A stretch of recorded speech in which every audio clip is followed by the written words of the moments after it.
Hello. Hello. Get some ambiance ready. It's Okami music, y'all. It's Okami music. Woo! It was a big night for Capcom. Ah, we back. Oh, we sipping. We sipping.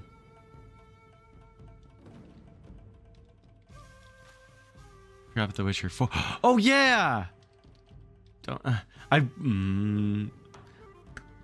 I think I can play Witcher 3 if I don't constrain myself to having to play it in January. I think I can do that. Need to dip into my hot cocoa supply. Can you share? Can you share that?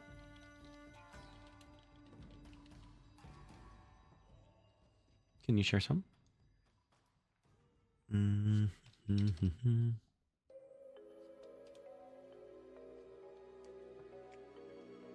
Okay, let's see how this sounds.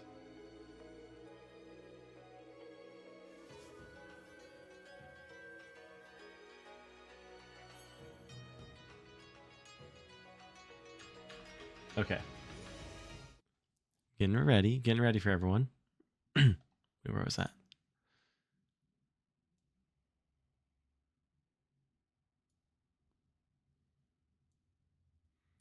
Okay. That'll be cool. That'll be cool for me. All right, let's do this. Let's do this. Goodbye.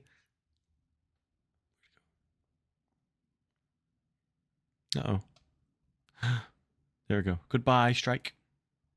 Oh, support your actors. Goodbye. It's time for book reading.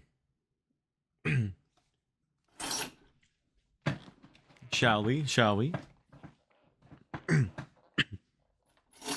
Is this cozy enough to do? I caught up on all my texts, so I think we're okay.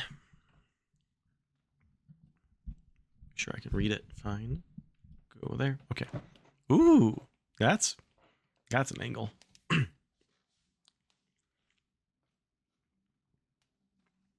We'll continue with Chapter 6 of Peter Pan.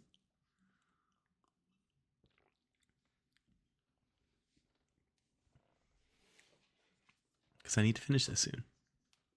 For y'all. Y'all deserve it.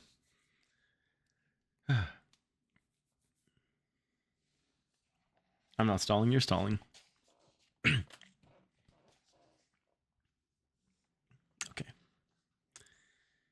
Remember, we're now on a little island of Neverland. And last time, we got a brief description of all the residents of Neverland. The Lost Boys, the pirates, the natives, the animals, and the crocodile.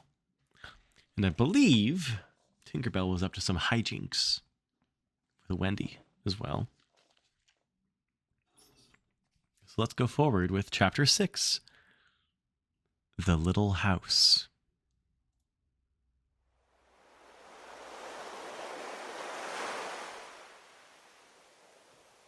Let me know if that's too loud, okay?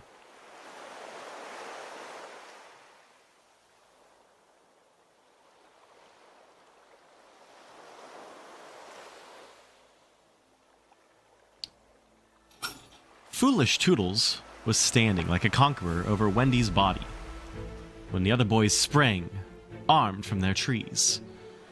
"You are too late," he cried proudly. "I have shot the Wendy. Peter will be so pleased with me." Overhead, Tinkerbell shouted, "Silly ass!" as she does, and darted into hiding. The others did not hear her.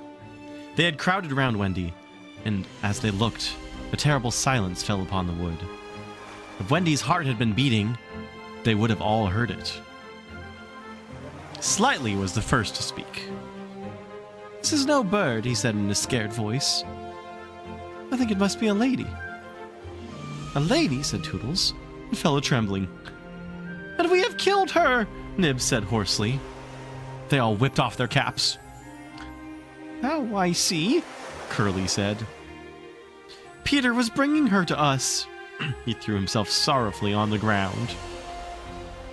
A lady to take care of us at last, said one of the twins, and you have killed her. They were sorry for him, but sorrier for themselves.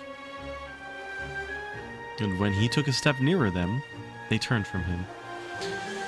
Tootles' face was very white, but there was a dignity about him now that he had never had before. I did it, he said, reflecting. When ladies used to come to me in my dreams, I said, pretty mother, when at last she really came. I shot her. He moved slowly away.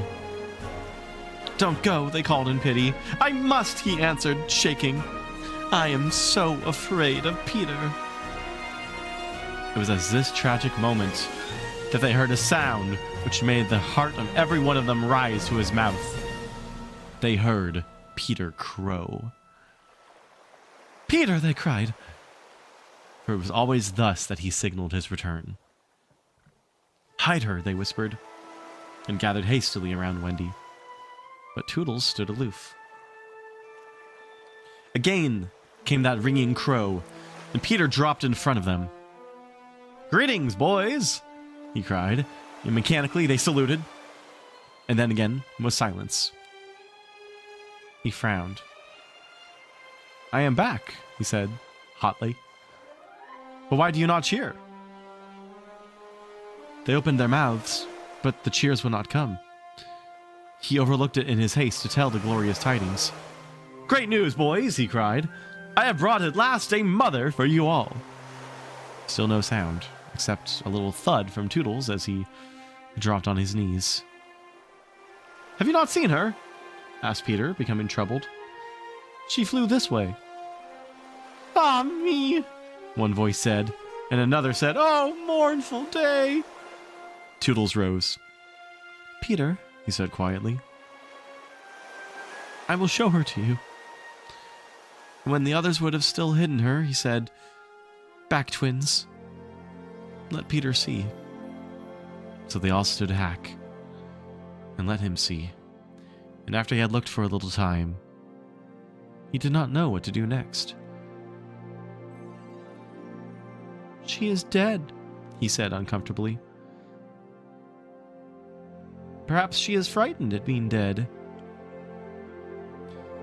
He thought of hopping off in a comic sort of way till he was out of sight of her, and then never going near the spot anymore. They would have all been glad to follow if he had done this. But there was the arrow. He took it from her heart and faced his band. Whose arrow? He demanded sternly. Mine, Peter, said Tootles on his knees. Oh. Dastard hand, Peter said, and he raised his arrow to use it as a dagger. Tootles did not flinch. He bared his breast. Strike, Peter, he said firmly. Strike true. Twice did Peter raise the arrow, and twice did his hand fall. I cannot strike, he said with awe. There is something stays my hand. All looked at him in wonder, save Nibs, who fortunately looked at Wendy. It is she, he cried. The Wendy lady. See? Her arm! Wonderful to relate, Wendy had raised her arm. Nibs bent over her and listened reverently. I think she said, poor Tootles, he whispered. She lives, Peter said briefly. Slightly cried instantly, the Wendy lady lives! Then Peter knelt beside her and found his button. You remember, she had put it on a chain that she wore around her neck. See, he said. The arrow struck against this. It is the kiss I gave her. It has saved her life. I remember kisses, slightly interposed quietly. Let me see it. Aye, that's a kiss. Peter did not hear him. He was begging Wendy to get better quickly so that he could show her the mermaids. Of course, she could not answer yet, being still in a frightful faint, but From overhead came a wailing note. "Listen to Tink," said Curly. "She's crying because the Wendy lives." Then they had to tell Peter of Tink's crime, and almost never had they seen him look so stern. "Listen, Tinkerbell," he cried. "I am your friend no more. Be gone from me forever." She flew onto his shoulder and pleaded, but he brushed her off. Not until Wendy again raised her arm did he relent sufficiently to say, "Well, not forever, but for a whole week." Do you think Tinkerbell was grateful to Wendy for raising her arm? Oh dear, no. No, never wanted to pinch her so much. Fairies indeed are strange, and Peter, who understood them best, often cuffed them. But what to do with Wendy in her present delicate state of health? "Let us carry her down into the house," Curly suggested. "Ah," said Slightly, that is what one does with ladies." No, Peter said. "You must not touch her. It would not be sufficiently respectful." "Ah, that," said Slightly, "is what I was thinking." "But if she lies there," Toodles said, "she will die." "Aye, she will die," Slightly admitted, "but there is no way out." "Yes, there is," cried Peter. "Let us build a little house round her." They were all delighted. "Quick," he ordered them. "Bring me, each of you, the best of what we have. Get our house. Be sharp." Got our house. Be sharp. In a moment, they were as busy as tailors the night before a wedding. They scurried this way and that, down for bedding, up for firewood, and while they were at it, who should appear but John and Michael? As they dragged along the ground, they fell asleep standing, stopped, woke up, moved another step, and slept again. "John! John!" Michael would cry. "Wake up! Where is Nana, John? And Mother?" Then John would rub his eyes and mutter, "It is true. We did fly." You may be sure that they were very relieved to find Peter. "Hello, Peter," they said. "Hello," replied Peter, amicably, though he had quite forgotten them. He was very busy at the moment, measuring Wendy with his feet to see how large a house she would need. Of course, he meant to leave room for chairs and a table. John and Michael watched him. "Is Wendy asleep?" they asked. "Yes." "John," Michael proposed, "let us wake her and get her to make supper for us." And as he said it, some of the other boys rushed on, carrying branches for the building of the house. "Look at them," he cried. "Curly," said Peter in his most captain-y voice, "see that these boys help in the building of the house." "Aye, aye, sir." "Build a house?" exclaimed John. "For the Wendy," said Curly. "For the Wendy?" John said aghast. "Why, she's only a girl." "That," explained Curly, "is why we are her servants." "You? Wendy's servants?" "Yes," said Peter, "and you also. Away with them." And the astounded brothers were dragged away to hack and hew and carry. "Chairs and a fender first," Peter ordered. "Then we shall build the house round them." "Aye," said Slightly. "That is how a house is built. It all comes back to me." Peter thought of everything. "Slightly," he cried, "fetch a doctor." "Aye, aye," said Slightly at once, and disappeared, scratching his head. But he knew Peter must be obeyed, and he returned in a moment, wearing John's hat and looking solemn. "Please, sir," said Peter, going to him. "Are you a doctor?" The difference between him and the other boys at such a time was that they knew it was make-believe, while to him, make-believe and true were exactly the same thing. This sometimes troubled them, as when they had to make-believe, they had to have their dinners. Hi, Hazard. If they broke down in their make-believe, he rapped them on the knuckles. "Oh, yes, my little man," anxiously replied Slightly, who had chapped knuckles. "Please, sir," Peter explained, "A lady lies very ill." She was lying at their feet, but Slightly had the sense not to see her. "Tut, tut, tut," he said. "Where does she lie?" "In yonder glade." "I will put a glass thing in her mouth," said Slightly, and he made believe to do it while Peter waited. It was an anxious moment. When the glass thing was withdrawn. "How is she?" exclaimed Peter. "Tut, tut, tut, tut," said Slightly. "This has cured her." "Oh, I am glad," Peter cried. "I will call again in the evening," Slightly said. "Give her beef tea out of a cup with a spout to it." But after he had returned the hat to John, he blew big breaths, which was his habit on escaping from a difficulty. Beef tea.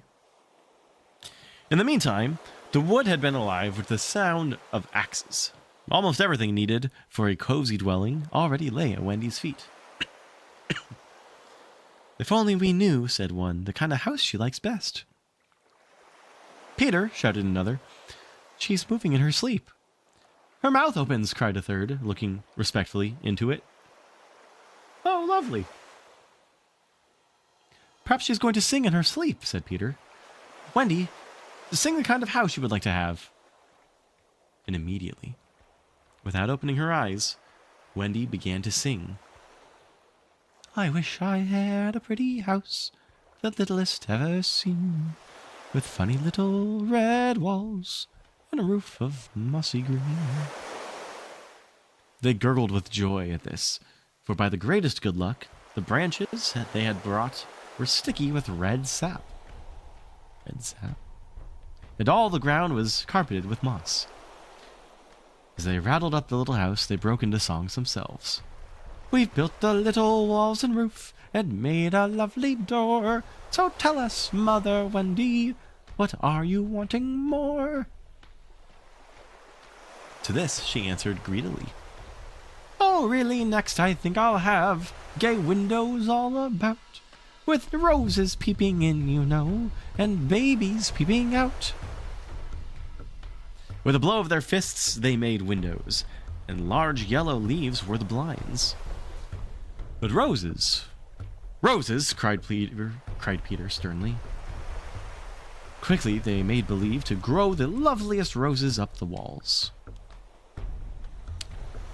Windows, how greedy, right? In this economy?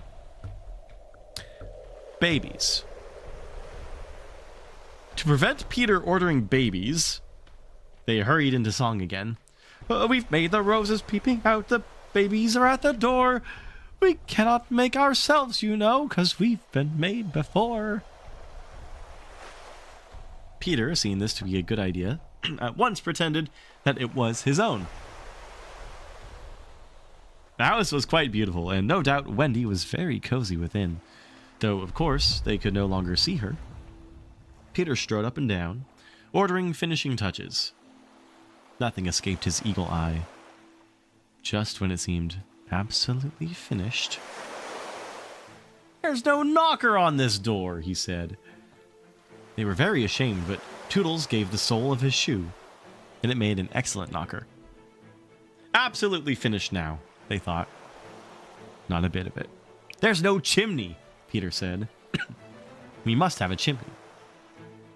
"It certainly does need a chimney," said John importantly. This gave Peter an idea. He snatched the hat off of John's head, knocked out the bottom, and put the hat on the roof. The little house was so pleased to have such a capital chimney that, as if to say thank you, smoke immediately began to come out of the hat. Toodles is the real MVP. Indeed. Now, really and truly, it was finished. Nothing remained to do but to knock. "All look your best," Peter warned them. "First impressions are awfully important." He was glad no one asked him what first impressions are. They were all too busy looking their best. He knocked politely, and now the wood was as still as the children. Not a sound to be heard, except from Tinkerbell, who was watching from a branch and openly sneering. What the boys were wondering was, would anyone answer the knock? If a lady, what would she be like? The door opened, and a lady came out. It was Wendy. They all whipped off their hats. She looked properly surprised, and this was just how they had hoped she would look. "Where am I?" she said. Of course, Slightly was the first to get his word in. "Wendy, lady," he said rapidly. "For you we built this house." "Oh, say you're pleased," cried Nibs. "Lovely, darling house," Wendy said. And they were the very words they had hoped she would say. "And we are your children," cried the twins. They all went on their knees, holding out their arms, cried, "Oh, Wendy lady, be our mother." "Ought I?" Wendy said, all shining. "Oh, of course, it's frightfully fascinating, but you see, I am only a little girl. I have no real experience." "Well, that doesn't matter," said Peter, as if he were the only person present who knew all about it. Though he was really the only who knew least. "What we need is just a nice, motherly person." "Oh dear," Wendy said. "You see, I feel that is exactly what I am." It is, they all cried. "We saw it at once." "Very well," she said. "I will do my best. Come inside at once, you naughty children. I am sure your feet are damp. And before I put you to bed, I have just time to finish the story of Cinderella." In they went. I don't know how there was room for them, but you can squeeze very tightly in Neverland. And that was the first of the many joyous evenings they had with Wendy. By and by, she tucked them up in the great bed in the home under the trees, but she herself slept that night in the little house. And Peter kept watch outside with drawn sword, for the pirates could be heard carousing far away, and the wolves were on the prowl. The little house looked so cozy and safe in the darkness, with a bright light showing through its blinds, and the chimney smoking beautifully, and Peter standing on guard. After a time, he fell asleep, and some unsteady fairies had to climb over him on their way home from a party. It says another word, but I'm going to say party. Any of the other boys obstructing this fairy path at night would have been mischieved, but they just tweaked Peter's nose and passed on.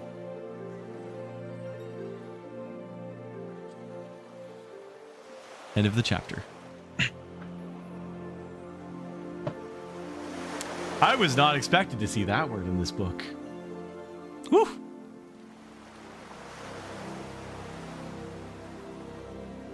Good morning, everyone. Good morning. Is this music too distracting? This is much more designed than the last soundtrack was.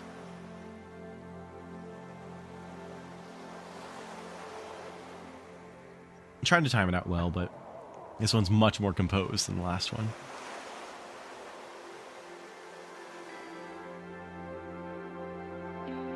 Let's get us ready for chapter 7. That didn't take too long. That was not a long chapter.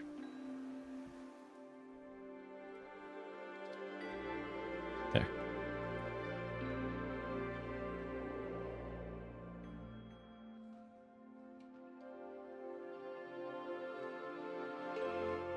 I'm gonna see if there's another soundtrack.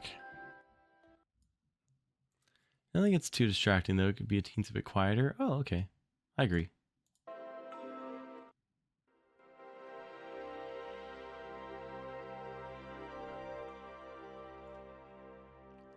How's that?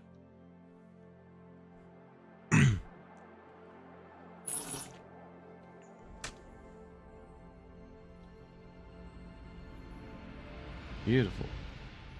Okay. Shall we do chapter 7? Oh my gosh. Okay. Perfect.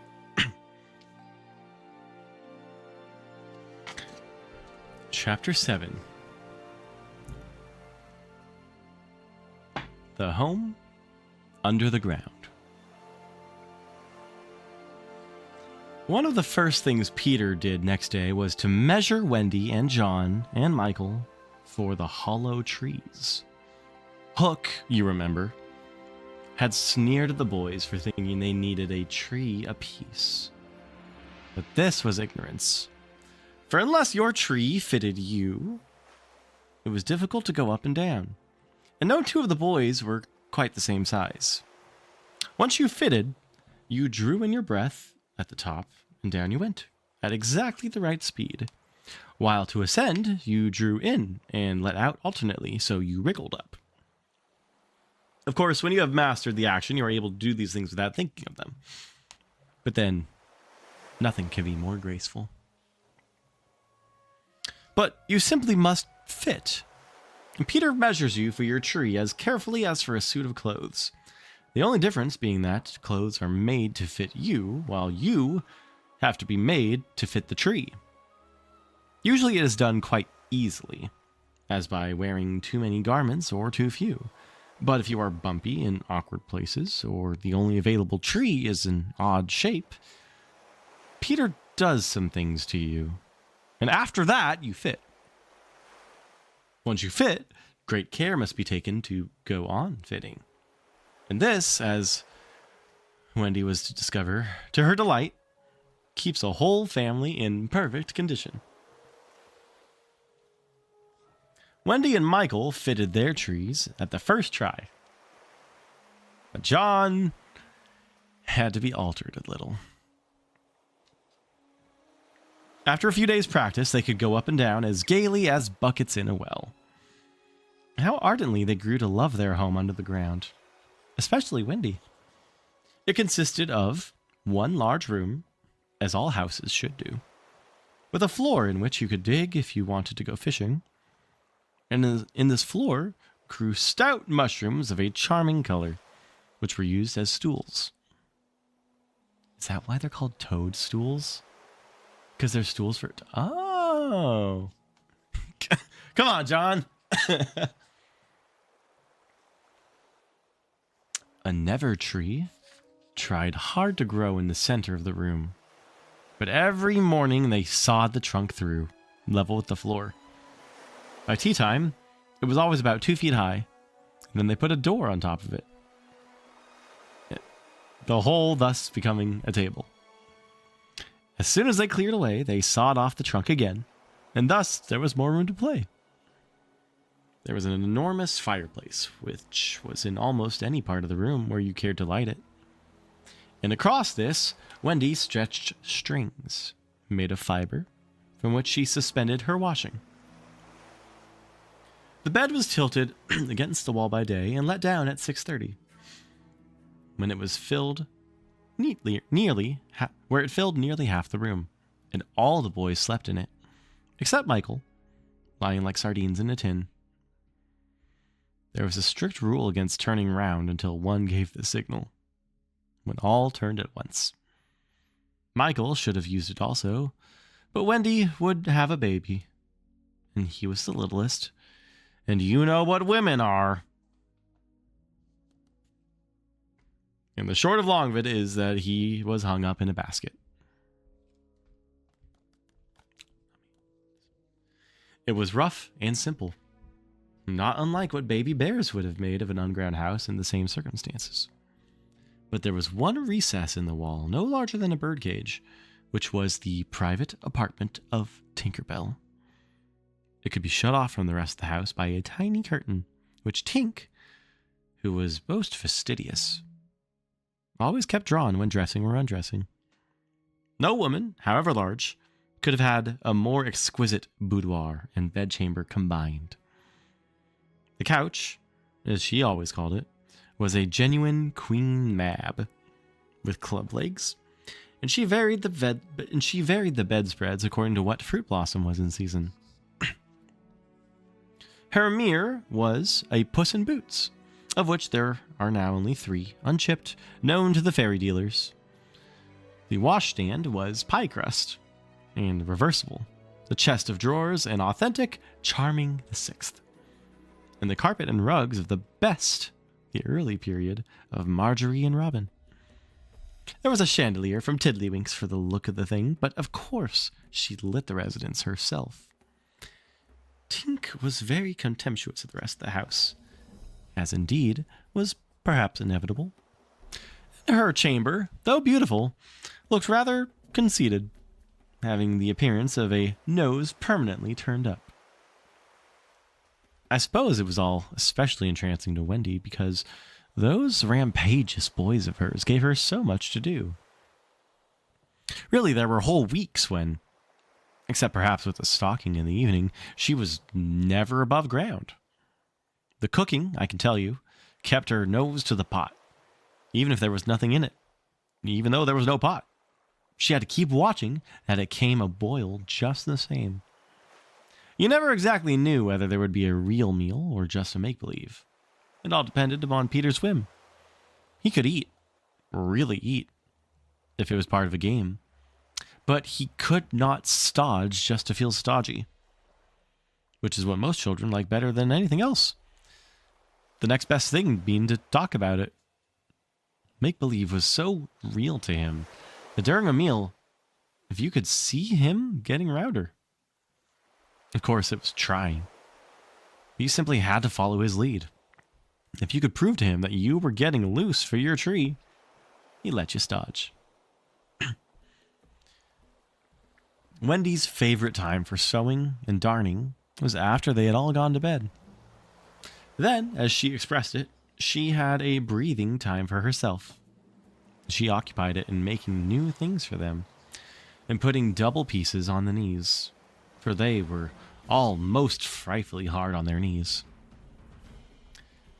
When she sat down to a basketful of their stockings, every heel with a hole in it, she would fling up her arms and exclaim, "Oh dear, I am sure I sometimes think spinsters are to be envied." Her face beamed when she exclaimed this. You remember about her pet wolf. Well, it very soon discovered that she had come to the island and found her out, and they just ran into each other's arms. After that, it followed her about everywhere. As time wore on, she did think about her much-beloved parents she had left behind her. This is a difficult question because it is quite impossible to say how time does wear on in the Neverland, where it is calculated by moons and suns, and there are ever so many more of them than on the mainland. But I am afraid that Wendy did not really worry about her father and mother.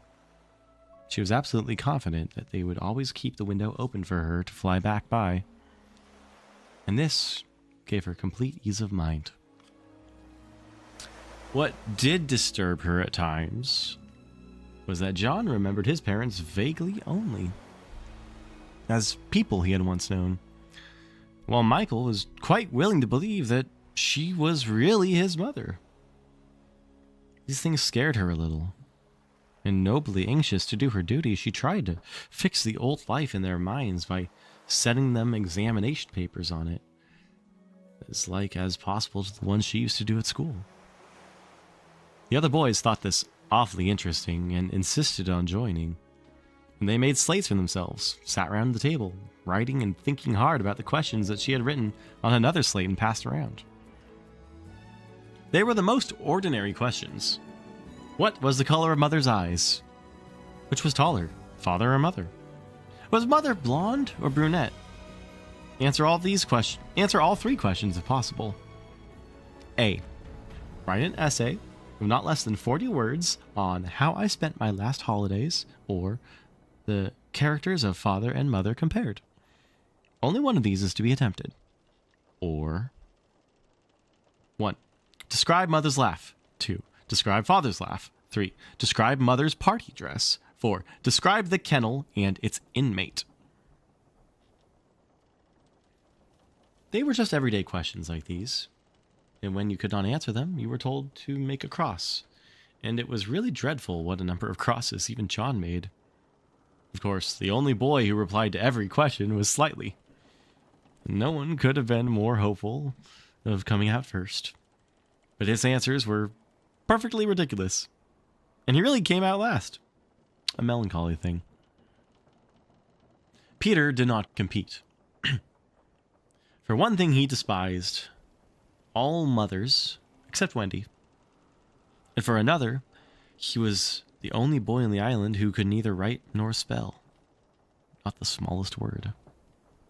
He was above all that sort of thing. By the way, the questions were all written in the past tense. What was the color of Mother's eyes, and so on. Wendy, you see, had been forgetting too. Adventures, of course, as we shall see, were of daily occurrence. But about this time, Peter invented, with Wendy's help, a new game that fascinated him enormously, until he suddenly had no more interest in it, which, as you've been told, was what always happened with his games. It consisted in pretending not to have adventures, in doing the sort of thing John and Michael had been doing all their lives. Sitting on stools, flinging balls in the air, pushing each other, going out for walks, and coming back without having killed so much as a grizzly. To see Peter doing nothing on a stool was a great sight. He could not help looking solemn at such times. To sit still seemed to him such a comic thing to do. He boasted that he had gone a walk for the good of his health. For several suns, these were the most novel of all adventures to him. John and Michael had to pretend to be delighted also. Otherwise, he would have treated them severely. He often went out alone. And when he came back, you were never absolutely certain whether he had had an adventure or not. He might have forgotten it so completely that he said nothing about it. And then, when he went out, you found the body. And on the other hand, he might say a great deal about it, and yet you could not find the body. Sometimes he came home with his head bandaged, and then Wendy cooed over him and bathed it in lukewarm water while he told a dazzling tale. But she was never quite sure, you know? There were, however, many adventures which she knew to be true because she was in them herself. And there were still more that were at least partly true. For the other boys were in them, and said they were wholly true. To describe them all would require a book as large as an Latin-English dictionary. And the most we could do is to give one as a specimen of an average hour of the island. The difficulty is which one to choose. Chat, should we take the brush with the natives at Slightly Gulch? It was a sanguinary affair, and especially interesting as showing one of Peter's peculiarities. Which was that, in the middle of a fight, he would suddenly change sides. At the Gulch, when victory was still in the balance, sometimes leaning this way and sometimes that, he called out, "I'm native today. What are you, Toodles?" And Toodles answered, "Native. What are you, Nibs?" And Nibs said, "Native. What are you, Twin?" And so on. And they were all native. And of course, this would have ended the fight, had not the real natives, fascinated by Peter's methods, agreed to be Lost Boys for that once. And so at it they all went again, more fiercely than ever. The extraordinary upshot of this adventure was...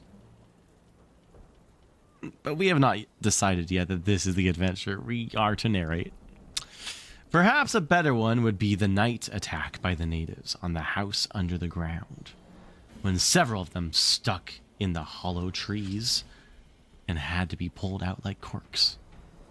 Or we might tell how Peter saved Tiger Lily's life in the Mermaid's Lagoon, and so made her his ally. Or we could tell of that cake the pirates cooked so that the boys might eat it and perish, and how they placed it in one cunning spot after another, but always Wendy snatched it from the hands of her children, so that in time it lost its succulence and became as hard as a stone, and was used as a missile. and Hook fell over it in the dark. Or suppose we tell of the birds that were Peter's friends, particularly of the Never bird that built in a tree overhanging the lagoon, and how the nest fell into the water.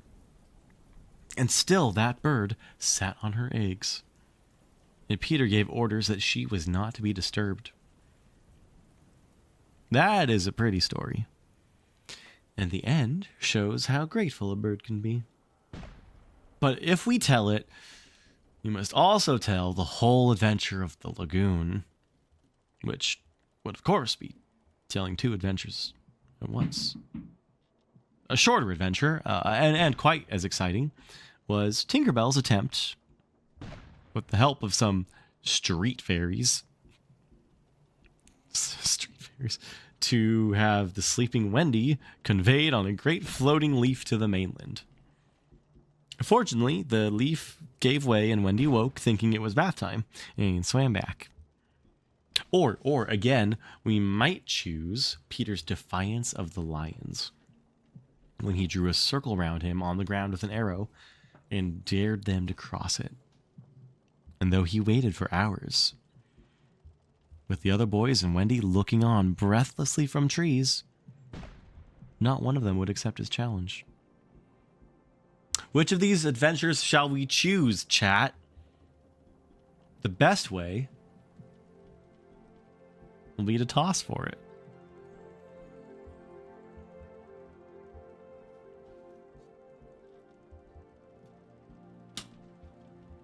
I have tossed, and the lagoon has won.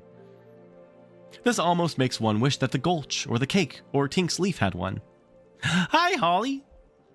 We're reading. Of course, I could do it again and make it best out of 3. However, perhaps fairest to stick to the lagoon. Hi, hello. Wait, Holly, you're a big Peter Pan fan. I remember. Love that's Peter Pan. Well, I think we're going to do an extra chapter now. I think we're about to start chapter 8. Are you ready? Yes, love him. Have you read the original before? Look at his fancy one. Let's go. You have it, but no. Oh. Sorry. Spoilers. Spoilers. They made a riot about him.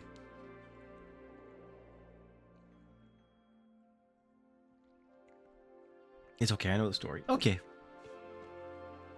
We're like deep in the adventures of Neverland. It's fun.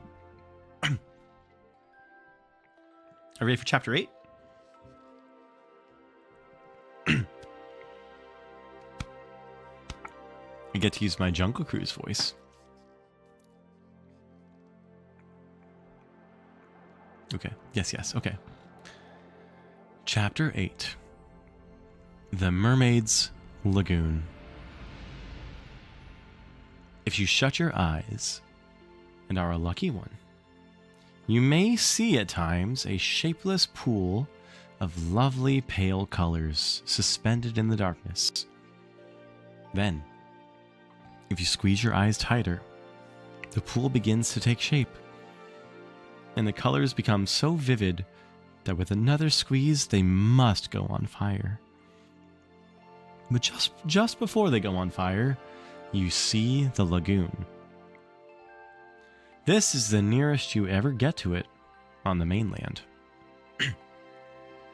Just one heavenly moment. If there could be 2 moments, you might see the surf and hear the mermaids singing.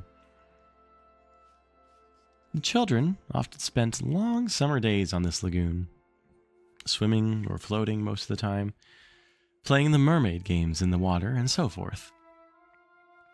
You must not think from this that the mermaids were on friendly terms with them.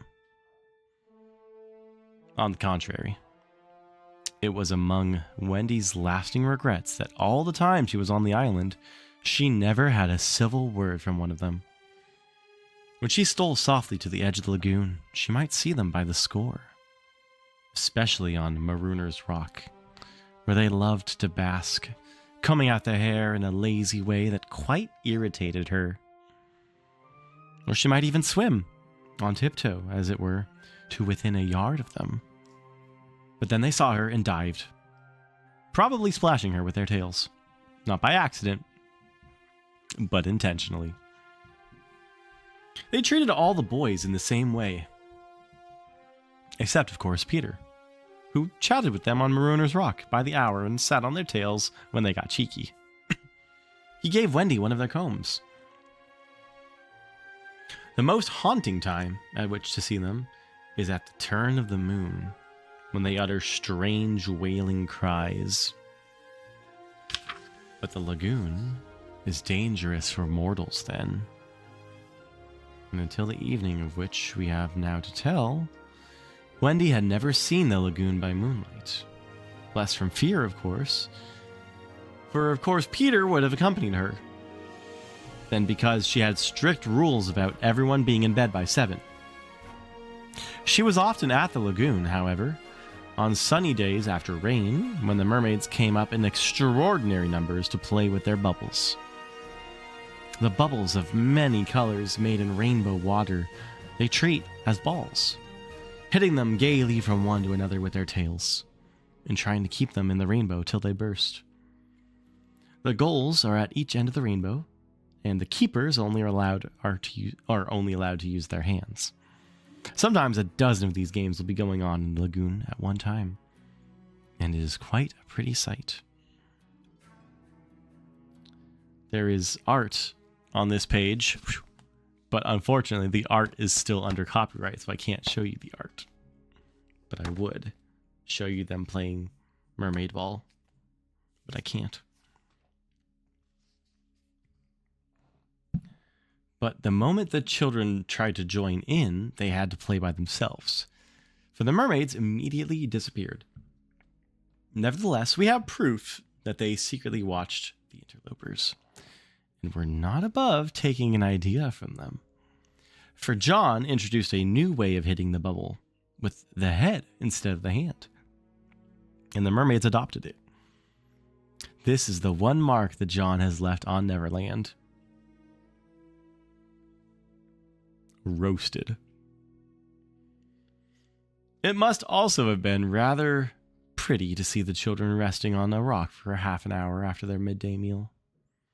Wendy insisted on their doing this, and it had to be a real rest, even though the meal was make-believe.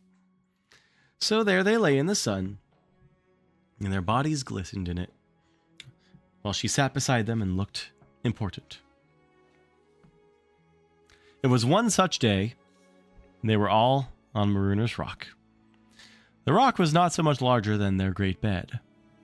But of course, they all knew how not to take up much room. And they were dozing, or at least lying with their eyes shut. And pinching occasionally when they thought Wendy was not looking. She was very busy, stitching. While she stitched, a change came to the lagoon. Little shivers ran over it. And the sun went away, and shadows stole across the water, turning it cold. Wendy could no longer see to thread her needle. When she looked up, the lagoon that had always hitherto been such a laughing place seemed formidable and unfriendly. It was not, she knew, that night had come, but something as dark as night had come. Worse than that. It had not come, but it had sent that shiver through the sea to say that it was coming. What was it? There, crowded upon her, all the stories she had been told of Marooner's Rock. So called because evil captains put sailors on it and left them there to drown. They drown when the tide rises, for then it is submerged. Of course, she should have aroused the children at once, not merely because of the unknown that was stalking toward them, but because it was no longer good for them to sleep on a rock grown chilly. But she was a young mother. She did not know this. She thought you simply must stick to your rule about half an hour after the midday meal. So, though fear was upon her, and she longed to hear male voices, she would not waken them. Even when she heard the sound of muffled oars, though her heart was in her mouth, she did not waken them. Mother shaming, even Neverland. Unfit mother. She stood over them to let them have their sleep out. Was it not brave of Wendy? Okay. Was it not she was being brave. It was well for those boys then that there was one among them who could sniff danger even in his sleep. Peter sprang erect, as wide awake as once as a dog, and with one warning cry he roused the others. He stood motionless, one hand to his ear. "Pirates!" he cried. The others came closer to him.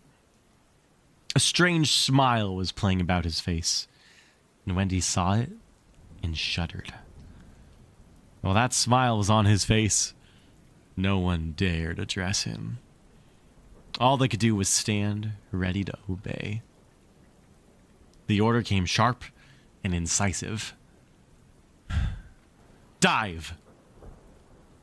There was a gleam of legs, and instantly the lagoon seemed deserted. Marooner's Rock stood alone in the forbidding waters, as if it were itself marooned. Ah! The boat drew nearer. It was the pirate dinghy, with 3 figures in her, Smee and Starkey, and the third was a captive, none other than Tiger Lily. Her hands and ankles were tied, and she knew what was to be her fate. She was to be left on the rock to perish, an end to one of her race more terrible than death by fire or torture. For it is not written in the book of the tribe that there is no path through the water to the happy hunting ground. Yet her face was impassive. She was the daughter of a chief. She must die as a chief's daughter. It is enough. They had caught her boarding the pirate ship with a knife in her mouth. No watch was kept on the ship, it being Hook's boast that the wind of his name guarded the ship for a mile around. Now her fate would help to guard it also. One more whale would go to the round in the wind by night. In the gloom that they brought with them, the 2 pirates did not see the rock until they crashed into it. "Off your lubber!" cried an Irish voice that was Smee's. "Here's the rock. Now then, what we have to do is hoist the native onto it and leave her there to drown." It was the work of one brutal moment to land the beautiful girl on the rock. She was too proud to offer a vain resistance. Quite near the rock, but out of sight, 2 heads were bobbing up and down. Peter's and Wendy's. Wendy was crying, for it was the first tragedy she had seen. Peter had seen many tragedies, but he had forgotten them all. He was less sorry than Wendy for Tiger Lily. It was 2 against 1 that angered him, and he meant to save her. An easy way would have been to wait until the pirates had gone, but he was never one to choose the easy way. There was almost nothing he could do. There was almost nothing he could... Let me take that back. Take 2. Take 2.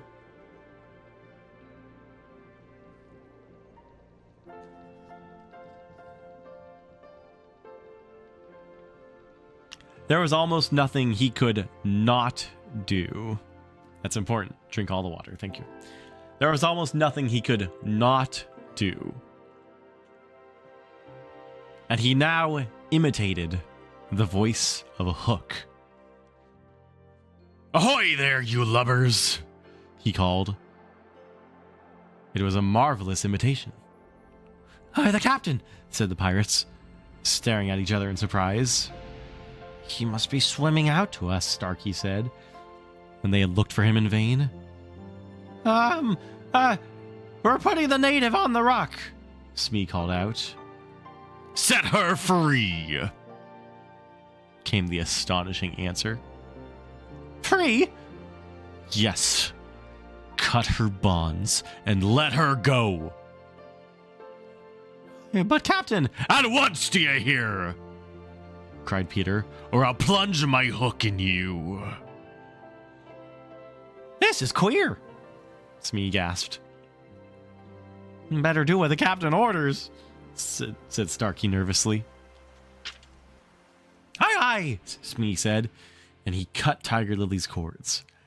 At once, like an eel, she slid between Starkey's legs into the water. Of course, Wendy was very elated over Peter's cleverness, but she knew that he would be elated also and very likely crow and thus betray himself. So at once her hand went out to cover his mouth, but it was stayed even in the act, for "Boat ahoy!" rang over the lagoon in Hook's voice. But this time, it was not Peter who had spoken.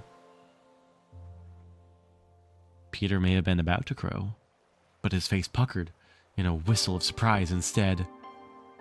"Boat ahoy!" again came the voice.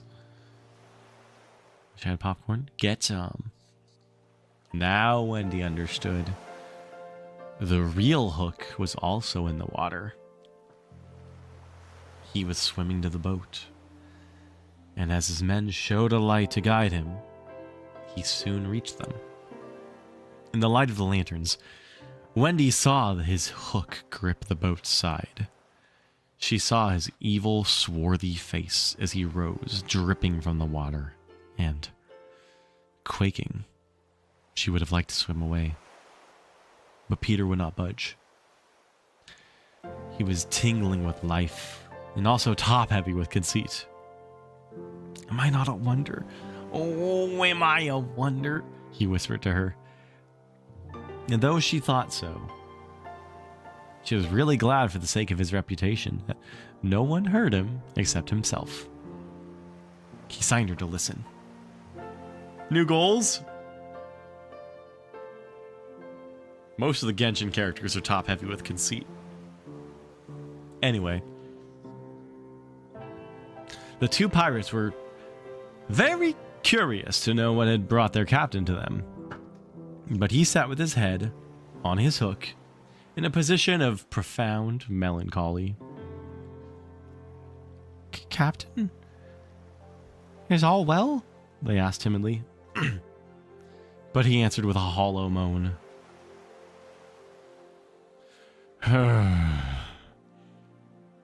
He sighs, said Smee. He sighs again, said Starkey.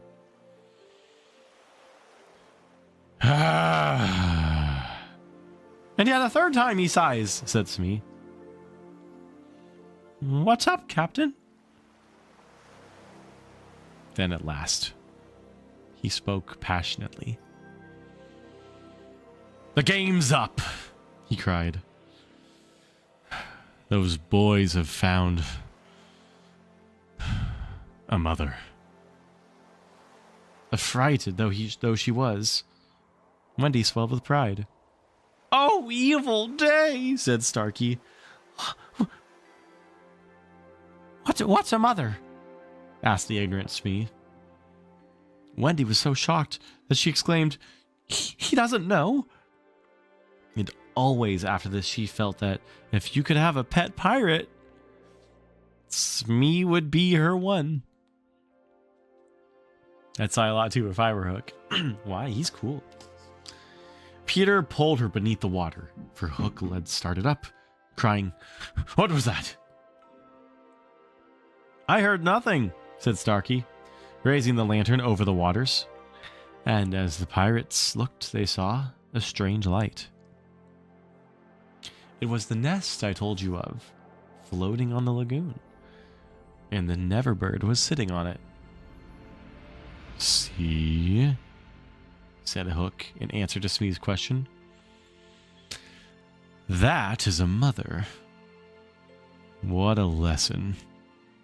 The nest must have fallen into the water. But would the mother desert her eggs? No.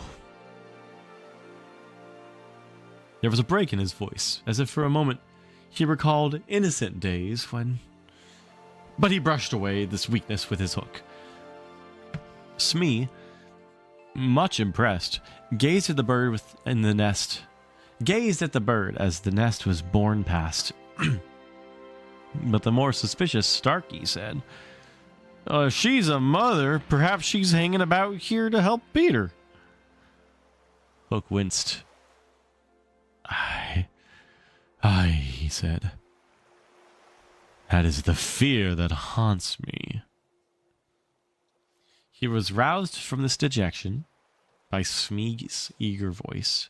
Captain, said Smee, could we not kidnap these boys' mother and make her our mother? It is a princely scheme, cried Hook. And at once it took practical shape in his great brain. We will seize the children and carry them to the boat. The boys we will make walk the plank, and Wendy shall be our mother. Again, Wendy forgot herself. Never! She cried, and bobbed. What was that? But they could do nothing. They could see nothing. They thought it must have been but a leaf in the wind. Do you agree, me bullies? Asked Hook. There's my hand on it, they both said. And there is my hook. Swear. And they all swore. By this time, they were on the rock, and suddenly, Hook remembered Tiger Lily. Where is the native? He demanded abruptly. He had a playful humor at moments, and they thought this was one of the moments. Oh, that's all right, Captain, Smee answered complacently. Oh, we let her go. Let her go, cried Hook. 'Twas your own orders, the boatswain faltered. You called over the water and told us to let her go. Brimstone and gall, thundered Hook.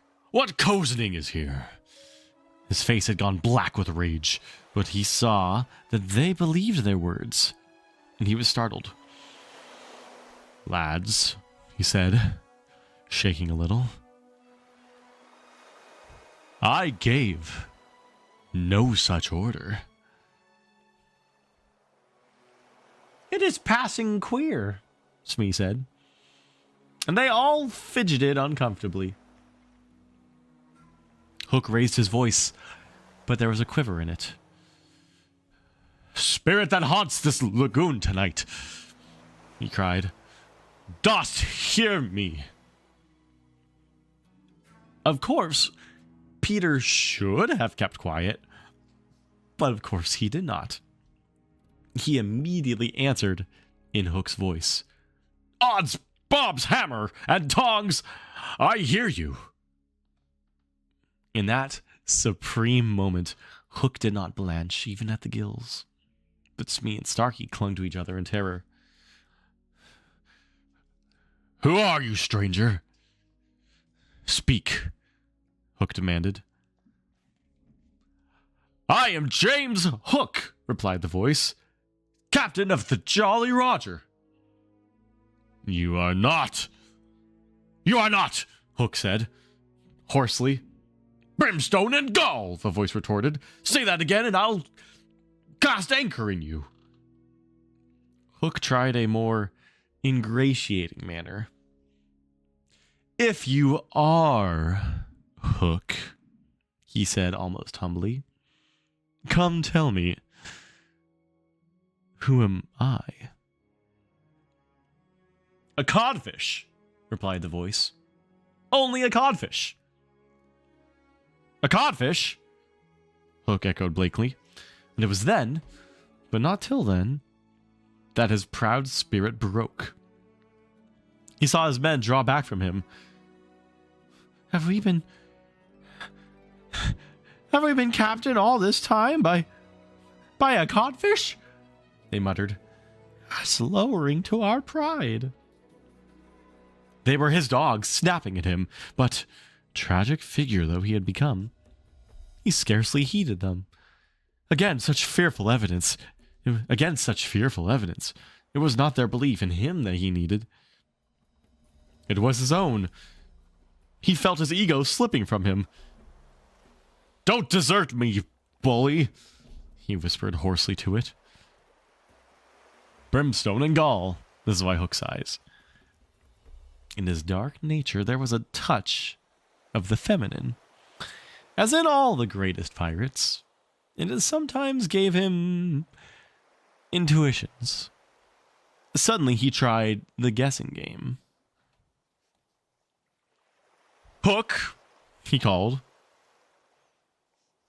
Have you another voice?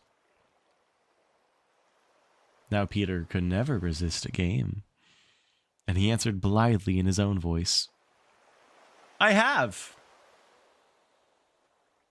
And another name? Aye, aye. Vegetable, said Hook. No. Mineral. No. Animal. Yes. Man. No. This answer rang out scornfully. Boy. Yes. Ordinary boy. No. Wonderful boy. To Wendy's pain, the answer that rang out this time was, yes. Are you in England? No. Are you here? Yes. Hook was completely puzzled. The piratical feminine instinct. Wendy's going to start sighing. Oh no. Hook was completely puzzled. You ask him some questions, he said to the others, wiping his damp brow. Smee reflected. I can't think of a thing, he said regretfully. Can't guess, crowed Peter. Do you give it up? Of course, in his pride, he was carrying the game too far, and the miscreants saw their chance. Yes, they answered eagerly. Well then, he cried. I am Peter Pan. Pan. In a moment, Hook was himself again, and Smee and Starkey were his faithful henchmen. Now we have him, Hook shouted. Into the water, Smee. Starkey, mind the boat. Take him, dead or alive. He leaped as he spoke, and simultaneously came the gay voice of Peter. Are you ready, boys? Aye, aye, from various parts of the lagoon. Aye, aye, aye, aye, aye, aye. Then lam into the pirates. The fight was short and sharp. First to draw blood was John, who gallantly climbed into the boat and held Starkey. There was a fierce struggle in which the cutlass was torn from the pirate's grasp. He wriggled overboard, and John leapt after him. The dinghy drifted away. Here and there, a head bobbed up in the water, and there was a flash of steel followed by a cry, or a whoop. In the confusion, some struck at their own side. The corkscrew of Smee got Toodles in the fourth rib, but he was himself pinked in turn by Curly. Farther from the rock, Starkey was pressing slightly in the twins hard. Where all this time was Peter? He was seeking bigger game. The others were all brave boys, and they must not be blamed for backing from the pirate captain. His iron claw made a circle of dead water around him, from which they fled like affrighted fishes. But there was one who did not fear him. There was one prepared to enter that circle. Strangely, it was not in the water that they met. Hook rose to the rock to breathe, and at the same moment, Peter scaled it on the opposite side. The rock was slippery as a ball, and they had to crawl rather than climb. Neither knew that the other one was coming. Each feeling for a grip met the other's arm. In surprise, they raised their heads. Their faces were almost touching. So they met. Some of the greatest heroes have confessed that just before they fell, they had a sinking. Had it been so with Peter at that moment, I would admit it. After all, this was the only man that the sea cook had feared. But Peter had no sinking. He had one feeling only: gladness. And he gnashed his pretty teeth with joy. Quick as thought, he snatched a knife from Hook's belt and was about to drive it home when he saw that he was higher up the rock than his foe. It would not have been fighting fair. He gave the pirate a hand to help him up. It was then that Hook bit him. Not the pain of this, but its unfairness was what dazed Peter. It made him quite helpless. He could only stare, horrified. Mad lad. Every child is affected thus, the first time he is treated unfairly. All he thinks he has a right to when he comes to you, to be yours, is fairness. After you have been unfair to him, he will love you again. But he will never afterwards be quite the same boy. No one ever gets over the first unfairness. No one except Peter. He often met it, but he always forgot it. I suppose that's the real difference between him and all the rest. So when he met it now, it was like the first time, and he could just stare, helpless. Twice the iron hand clawed him. A few minutes afterwards, the other boys saw a Hook in the water striking wildly for the ship. No elation on his pestilent face now, only white fear. For the crocodile was in dogged pursuit of him. On ordinary occasions, the boys would have swum alongside, cheering. But now they were uneasy, for they had lost both Peter and Wendy, and were scouring the lagoon for them, calling them by name. They found the dinghy and went home in it, shouting, "Peter! Wendy!" as they went, but no answer came, save mocking laughter from the mermaids. They must be swimming back or flying, the boys concluded. They were not very anxious. They had such faith in Peter. They chuckled, boy-like, because they would be late for bed. And it was all Mother Wendy's fault. When their voices died away, there came cold silence over the lagoon. And then, a feeble cry. "Help! Help!" Two small figures were beating against the rock. The girl had fainted and lay on the boy's arms. With a last effort, Peter pulled her up the rock and then lay down beside her. Even as he also fainted, he saw that the water was rising. He knew that they would soon be drowned, but he could do no more. And they lay side by side as a mermaid caught Wendy by her feet and began pulling her softly into the water. Peter, feeling her slip from him, woke with a start and was just in time to draw her back. But he had to tell her the truth. "We're on the rock, Wendy," he said, "but it's growing smaller. Soon the water will be over it." She did not understand, even now.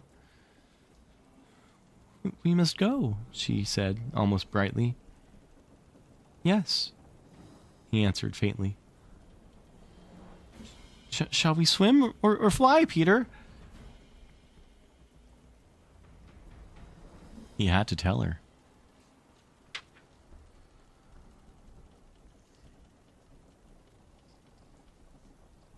Do you think we could swim or fly as far as the island? Oh. Do you think you could swim or fly as far as the island, Wendy? Without my help? She had to admit that she was too tired. He moaned.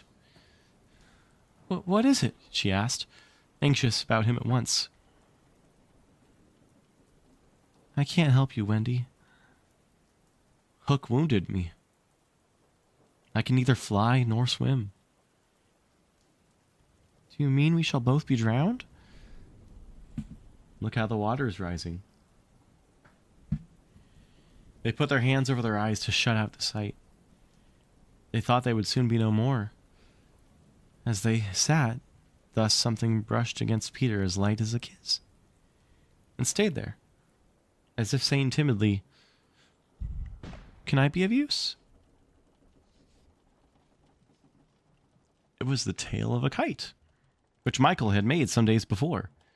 It had torn itself out of his hand and floated away. "Michael's kite," Peter said without interest. But next moment he had seized the tail and was pulling the kite toward him. "It lifted Michael off the ground," he cried. "Why should I not carry you? Both of us. It can't lift two." Michael and Curly tried. "Let us draw lots," Wendy said, bravely. "And you, a lady?" "Never." Already he had tied the tail around her. She clung to him. She refused to go without him, but with a goodbye, Wendy, he pushed her from the rock, and in a few minutes she was borne out of his sight. Peter was alone on the lagoon. The rock was very small now. Soon it would be submerged. Pale rays of light tiptoed across the waters, and by there was to be heard a sound at once the most musical and the most melancholy in the world. The mermaids calling to the moon.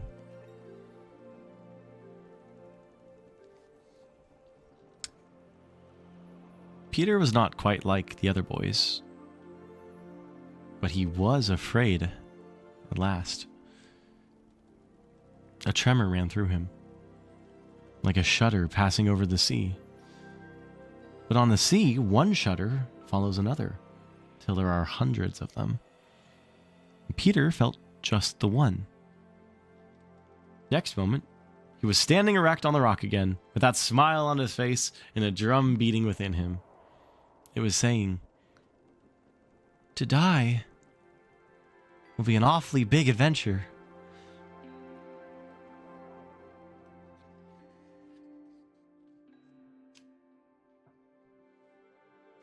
End of the chapter.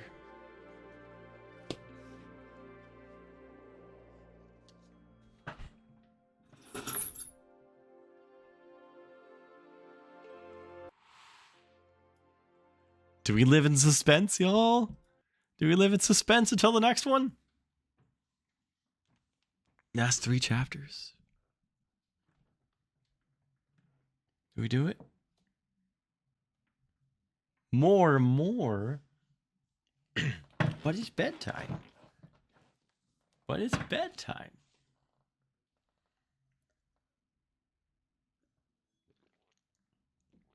No, it's early.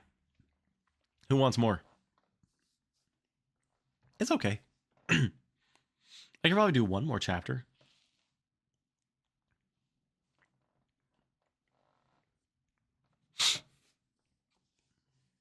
I'll do one more.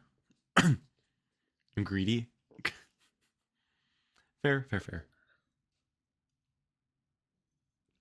Okay.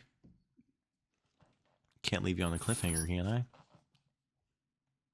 Is it sounding okay? The reading, is it all right?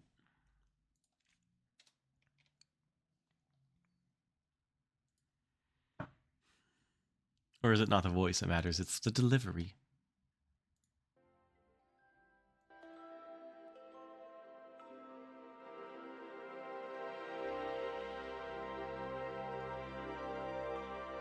You're a fan. Yay.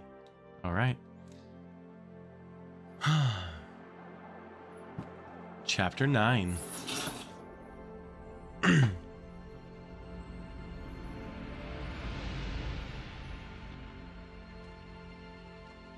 The Neverbird.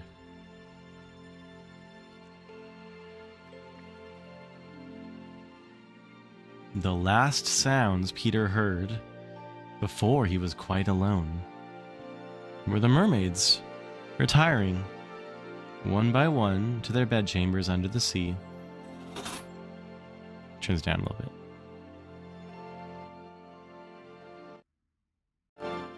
Hold on.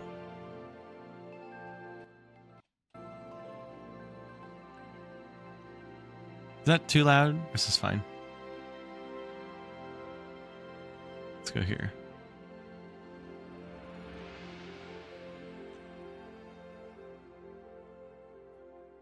Okay. The Neverbird. The last sounds Peter heard before he was quite alone were the mermaids retiring one by one to their bedchambers under the sea. He was too far away to hear their doors shut, but every door in the coral caves where they live rings a tiny bell when it opens or closes, as in all the nice houses on the mainland. And he heard the bells. Steadily the waters rose till they were nibbling at his feet, and to pass the time until they made their final gulp, he watched the only thing moving on the lagoon. He thought it was a piece of floating paper, perhaps part of a kite, and wondered idly how long it would take to drift ashore. Presently he noticed, as an odd thing, that it was undoubtedly up upon the lagoon with some definite purpose, for it was fighting the tide and sometimes winning. Chug, chug, chug, chug, chug. And when it won, Peter, always sympathetic to the weaker side, could not help clapping. It was such a gallant piece of paper. It was not really a piece of paper, it was the Neverbird, making desperate efforts to reach Peter on her nest. By working her wings in a way that she had learned since the nest fell into the water, she was able to some extent to guide her strange craft. By the time Peter recognized her, she was very exhausted. She had come to save him, to give him her nest, though there were eggs in it. I rather wonder at the bird, for though he had been nice to her, he had also sometimes tormented her. I can only suppose that, like Mrs. Darling and the rest of them, she was melted because he had all his first teeth. She called out to him what she had come for, and he called out to her what was she doing there. But of course, neither of them understood the other's language. In fanciful stories, people can talk to the birds freely, and I wish, for the moment, I could pretend that this was such a story, and say that Peter replied intelligently to the Neverbird. But truth is best, and I want to tell only what really happened. Well, not only could they not understand each other, but they forgot their manners. I want you to get into the nest, the bird called, speaking as slowly and distinctly as possible. And then you can drift ashore. But I am too tired to bring it any nearer. So you must try to swim to it.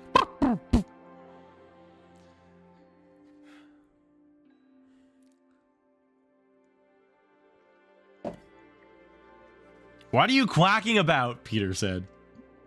Why don't you let the nest drift as usual?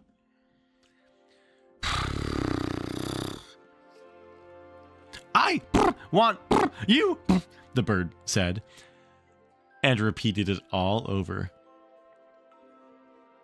Then Peter tried slow and distinct. What are you quacking about?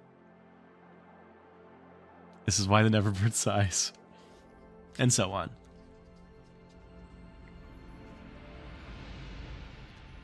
The Neverbird became irritated, and they have very short tempers. You dunder-headed little Jay! She screamed. Why don't you do as I tell you? Peter felt that she was calling him names. At Adventure, he retorted hotly. So are you! Then, rather curiously, they both snapped out the same remark. Shut up! Shut up! Nevertheless, the bird was determined to save him if she could. And by one last mighty effort, she propelled the nest against the rock. Then, up she flew, deserting her eggs, so as to make her meaning clear. Then at last he understood, and clutched the nest and waved his thanks to the bird as she fluttered overhead. It was not to receive his thanks, however, that she hung there in the sky. It was not even to watch him get into her nest. It was to see what he did with her eggs. There were 2 large white eggs, and Peter lifted them up and reflected. The bird covered her face with her wings so as not to see the last of them, but she could not help peeping between the feathers. I forget whether I have told you that there was a stave on the rock. A stave of wooden staff, driven into it by some buccaneers of long ago to mark the site of buried treasure. Chat, did I tell you that? The children had discovered the glittering hoard, and when in the mischievous mood, they used to fling showers of moidors, diamonds, pearls, and pieces of 8 to the gulls, who pounced upon them for food, and then flew away, raging at the scurvy trick that had been played upon them. The stave was still there, and on it, Starkey had hung his hat, a deep tarpaulin, watertight, with a broad brim. Peter put the eggs into this hat and set it on the lagoon, and it floated beautifully. The Neverbird saw at once what he was up to, and screamed her admiration of him. And alas, Peter crowed his agreement with her. Then he got into the nest, reared the stave in it as a mast, and hung up his shirt for a sail. At the same moment, the bird fluttered down upon the hat and once more sat snugly on her eggs. She drifted in one direction, and he was borne off in another, both cheering. Of course, when Peter landed, he breached his bark in a place where the bird would easily find it. But the hat was such a great success that she abandoned the nest. It drifted about till it went to pieces. And often, Starkey came to the shore of the lagoon, and with many bitter feelings, watched the bird sitting on his hat. As we shall not see her again, it may be worth mentioning here that all Neverbirds now build in the shape of a nest with a broad brim on which the youngsters take an airing. Great were the rejoicings when Peter reached the home under the ground, almost as soon as Wendy, who had been carried hither and thither by the kite. Every boy had adventures to tell, but perhaps the biggest adventure of all was that they were several hours late for bed. This so inflated them that they did their various dodgy things to get staying up till longer, such as demanding bandages.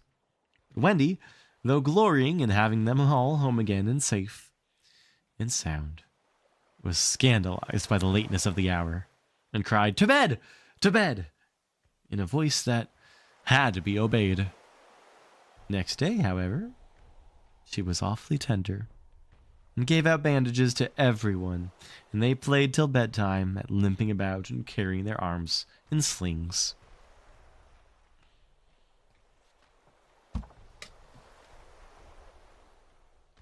End of chapter. How many are left? How many chapters are it?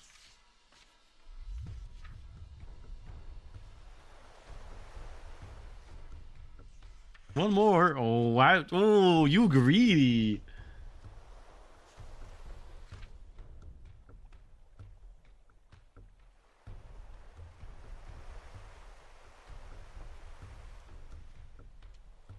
Let me check if it's a short one. Wait, I can check this way. Yeah, it's short. It's short. Okay, fine. This is the last one. This one's short.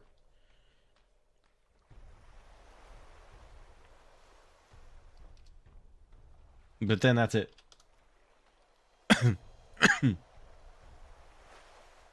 Greedy. Okay.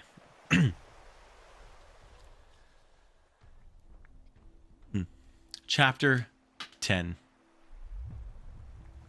The Happy Home.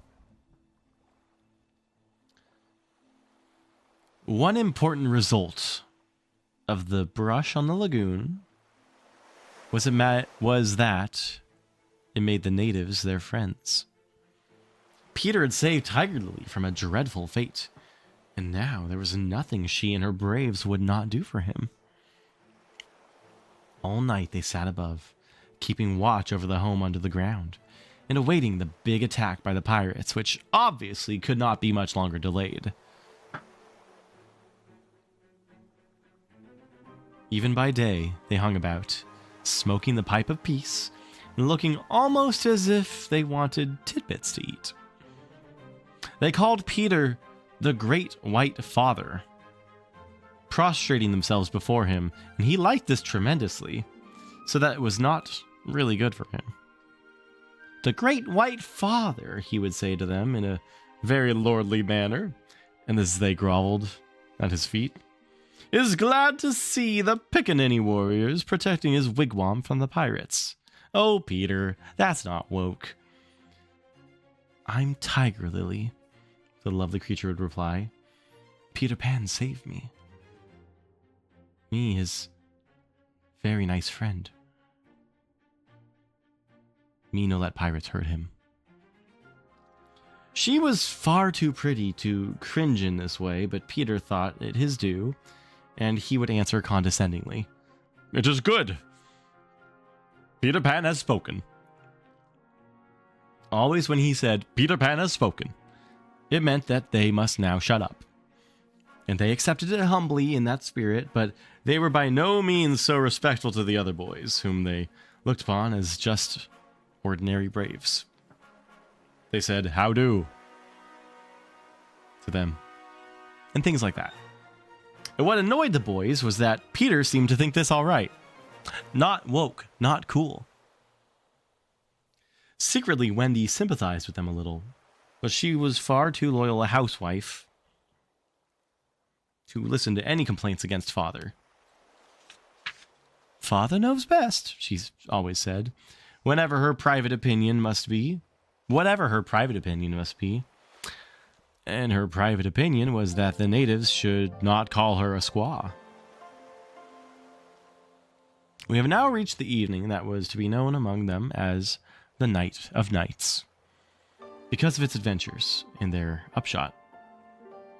That day, as if quietly gathering its forces, that day had been almost uneventful. And now the natives in their blankets were at their posts above, while below, the children were having their evening meal. All except Peter, who had gone out to get the time. The way you got the time on the island was to find the crocodile, and then stay near him till the clock struck. This meal happened to be a make-believe tea, and they sat round the board, guzzling in their greed. Hazard. And really, what with their chatter and recriminations, the noise, as Wendy said, was positively deafening. To be sure, she did not mind noise, but she simply would not have them grabbing things, and then excusing themselves by saying that Toodles had pushed their elbow, there was a fixed rule that they must never hit back at meals, but should refer the matter of dispute to Wendy by raising the right arm politely and saying, "I complain of so-and-so." But what usually happened was that they forgot to do this, or did it too much. "Silence!" cried Wendy, when for the 20th time she had told them that they were not all to speak at once.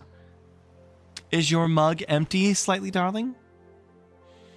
"Not quite empty, Mummy," Slightly said, after looking into an imaginary mug. "He hasn't even begun to drink his milk," Nibs imposed. This was telling. And Slightly seized his chance. "I complain of Nibs! I complain of Nibs!" he cried promptly. However, John had held up his hand first. "Well, John?" "May I sit in Peter's chair as he is not here?" "Sit in Father's chair, John?" Wendy was scandalized. "Certainly not." "Well, he's not really our father," John answered.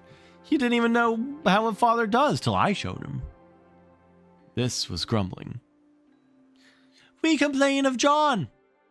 cried the twins. The truest depiction of children there has ever been. Toodles held up his hand. He was so much the humblest of them. Indeed, he was the only humble one, that Wendy was specially gentle with him. "I don't suppose," Toodles said diffidently, "that I could be father." "No, Toodles." Once Toodles began, which was not very often, he had a silly way of going on. "As I can't be father," he said heavily, "I don't suppose, Michael, you would let me be baby." "No, I won't," Michaels rapped out. He was already in his basket. "As I can't be baby," Toodles said, getting heavier and heavier. "Do you think I could be a twin?" "No, indeed," replied the twins. "It's awfully difficult to be a twin." "As I can't be anything important," said Toodles, "would any of you like to see me do a trick?" "No," they all replied. Then at last he stopped. "I hadn't really any hope," he said. The hateful telling broke out again. Slightly's coughing on the table. The twins began with cheesecakes. Curly's taking both butter and honey. Nibs is speaking with his mouth full again. I complain of the twins. I complain of Curly. I complain of Nibs. Oh dear, cried Wendy. "I'm sure I sometimes think that spinsters are to be envied." Slightly his best boy. Why is everyone mean to Toodles? She told them to clear away, sat down to her work basket, a heavy load of stockings, and every knee with a hole in it as usual. "Wendy," remonstrated Michael, "I'm too big for a cradle." Slightly spoiled. "Well, I must have somebody in a cradle," she replied tartly. "You are the littlest. A cradle is such a nice homely thing to have about a house." While she sewed, they played around her. Such a group of happy faces and dancing limbs lit up by the romantic fire. It had become a very familiar scene, this in the home under the ground. But we are looking at it for the last time. There was a step above, and Wendy, you may be sure, was the first to recognize it. "Children, I hear your father's step. He likes you to meet him at the door." Above, the natives crouched before Peter. "Watch well, braves. I have spoken. And then, as so often before, the gay children dragged him from his tree. And so often before, but never again. He had brought nuts for the boys, as well as the correct time for Wendy. Peter, you just spoil them, you know, Wendy simpered. Ah! Old lady, said Peter, hanging up his gun.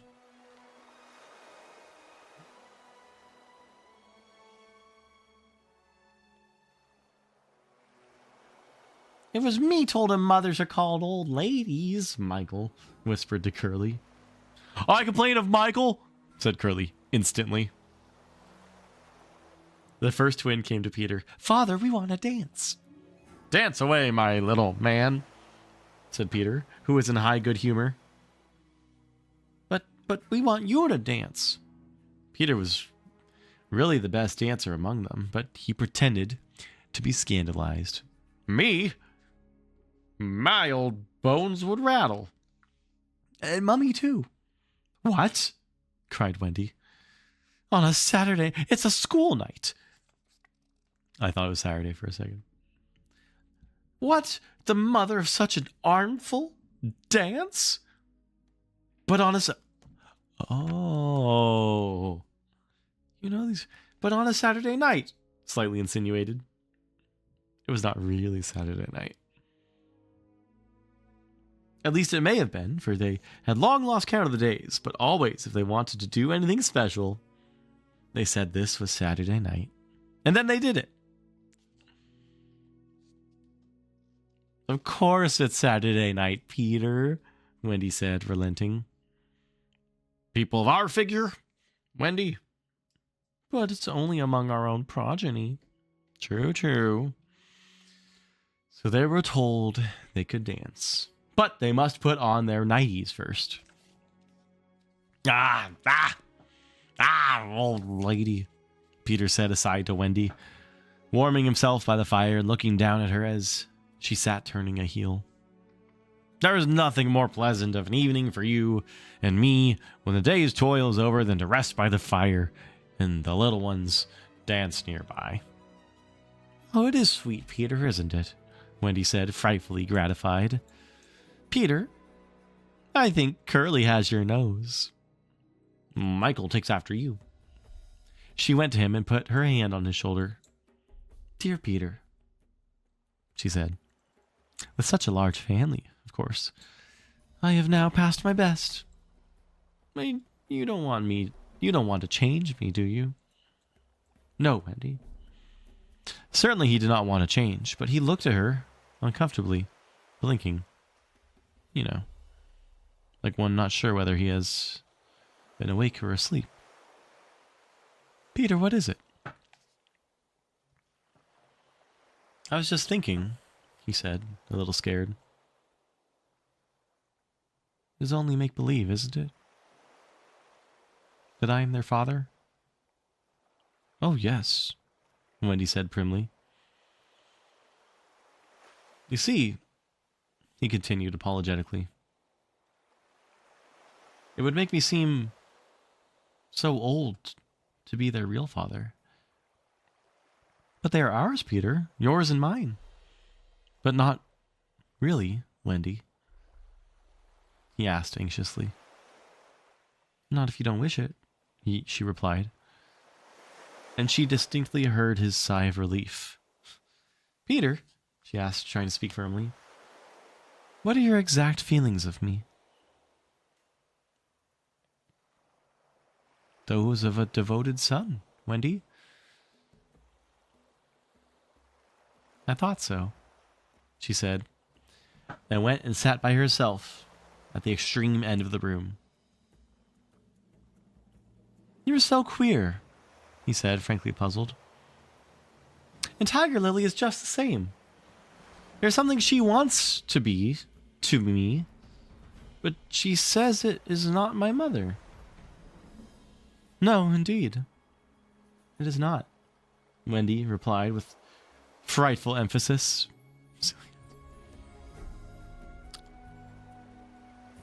No, indeed, it is not, Wendy replied with frightful emphasis. Now we know why she was prejudiced against the natives. Then what is it? It isn't for a lady to tell. Oh, very well, said Peter, a little nettled. Perhaps Tinkerbell will tell me. Oh, yes, Tinkerbell will tell you, Wendy retorted scornfully. She is an abandoned little creature. Here, Tink, who was in her bedroom, eavesdropping, squeaked out something impudent. She says she glories in being abandoned, Peter interpreted. He had a sudden idea. Perhaps Tink wants to be my mother. You silly ass! Cried Tinkerbell in a passion. She had said it so often that Wendy needed no translation. I almost agree with her, Wendy snapped. Fancy Wendy snapping. But she had been much tired, much tried, and she little knew what was to happen before the night was out. If she had known, she would not have snapped. None of them knew. Perhaps it was best not to know. Their ignorance gave them one more glad hour. And as it was to be their last hour on the island, let us rejoice that there were 60 glad minutes in it. They sang and danced in their nightgowns. Such a deliciously creepy song it was, in which they pretended to be frightened at their own shadows, little witting that so soon shadows would close in upon them, from whom they would shrink in real fear. So uproariously gay was the dance, and how they buffeted each other on the bed and out of it. It was a pillow fight rather than a dance, and when it was finished, the pillows insisted on one bout more, like partners who know that they may never meet again. The stories they told before it was time for Wendy's goodnight story. Even Slightly tried to tell a story that night, and the beginning was so fearfully dull that it appalled not only the others, but himself. And he said happily, Yes, it is a dull beginning, I say. Let us pretend that it is the end. And then at last, they all got into bed for Wendy's story. The story that they loved best. The story that Peter hated. Usually when she began to tell the story, he left the room or put his hands over his ears. And possibly, if he had done either of those things, this time they might all still be on the island. But tonight, he remained on his stool. And we shall see what happened.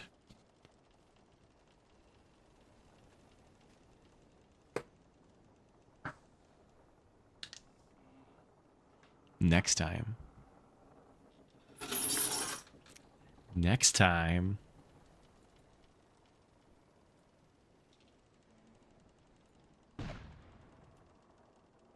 One more now? No. As it is a Saturday. Well, because it's Saturday night. No. Oh, I'm happy you're here, Holly. I forgot you're a big Peter Pan fan. That's nice. I hadn't really any hope. Toodles is great.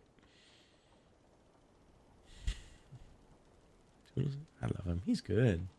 Man, that was exciting. We got through a lot of it. There's like 6 more chapters, maybe? 6. Oh, that was fun. Long day, though. Let's end this. Let's end this with the Game Awards. We gonna be done now. Love that you read a book. Yeah. Aw. Long time coming. Calm down for your night. Oh, good. Ollie. Thanks. Speaking of Toodles. Oh, yeah? Oh, yeah?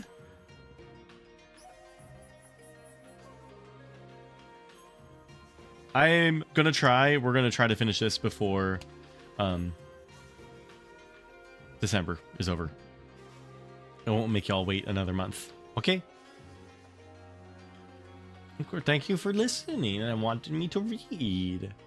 I hope that was enjoyable. There's lots of people here. Where should we go? What day is it tomorrow? It's Saturday night. It's always Saturday night. I gotta rest my voice, or we won't have that again for a while. Where should we go?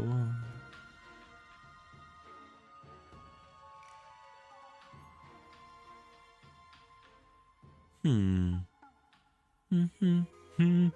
haven't even like decompressed from the Game Awards yet. We gotta do that. That Neverbird voice, huh? Did I think I'd be doing that today? No. Nope, I didn't.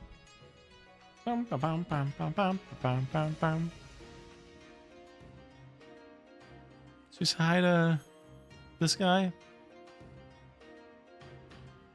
You're great. Thanks. Oh, he's got his face cam on. It was amazing. Aw, thanks. Credit to your art. I'll take that, sure. Oh, I think he's raiding out. Maybe not. No, he's not raiding out. Okay. Credit to your... Aw, thanks. Speaking of art, that's the take we're going to go on this. We were talking about, at the Game Awards, Arcane was up for some nominations. I'm not a League of Legends player, but I do appreciate Arcane a whole lot. And in the spirit of that, we're going to go raid a buddy of mine, who I met at TwitchCon, who's playing League. So everyone, please meet Farishay, who's playing League. Right on, right on. So let's go on over there. You love League? Oh, good. Yeah, this guy's chill. This guy's good. And I'll stream again soon. I don't know when. Stay tuned. Okay. Raid.